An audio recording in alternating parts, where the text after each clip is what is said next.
Hi everyone, it's Bobby. I just want to take a few minutes to touch base with you about Learning Plan 3, in which we really start talking about self-harm. Self-harm behavior, self-injurious behavior, non-suicidal self-harm. There's lots of different terms that people use for self-harm, but the basic premise is that people are using self-injurious behaviors, whether it's burning, cutting, pulling hair. Some say that substance use, substance abuse, eating disorders are a form of self-harm, but basically what it is a behavior that is expressing some of the inner pain and harm that a person feels towards themselves. What I wanted to challenge you to do during this learning plan is take a look at the differences between self-harm in men and women and boys and girls.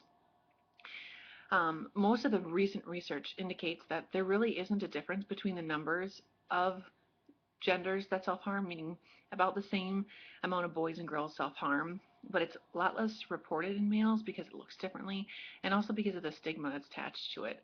Often people assume that if you're self-harming, you're gay, you're weak, things like that. And so boys will tend to self-harm by burning and hitting themselves versus cutting, and girls will tend to cut and burn. Um, Obviously, substance abuse has its roots in about equal numbers of males and females use substances, but often women who use substances, it's linked to abuse, physical, sexual, some sort of abuse, primarily sexual. Um, so keeping that in mind too. Also recognizing when we're talking with men, um, it's kind of detaching some of the stigma that's attached to self-harm and helping them express that. But I think with boys, it just looks different. So if we see a boy who's got bruised knuckles, that might be an indicator of self-harm versus, um, cuts on their wrist. So I think it's just remembering we're looking for different things in both genders, but equally, they both self-harm about the same. Uh, I think we really have to make sure in this learning plan we check some of our assumptions about self-harm and its connection to suicide, and what that looks like, and also making sure that we're really getting away from the mentality that they are attention seeking, that it's a cry for help, it's a weak cry for help, and keeping in mind that for many, they would kill themselves if they couldn't self-harm, because it's the only way they feel alive and they feel like they're able to cope. Oftentimes you'll hear from many self-injurers say, you don't understand, self-harm saves my life. It's the reason why I still exist. Um, and oftentimes many who self-injure feel like that's what they're doing. They're just existing. And they don't feel much, and so self-harm sometimes can help them to feel or see or believe that they're alive.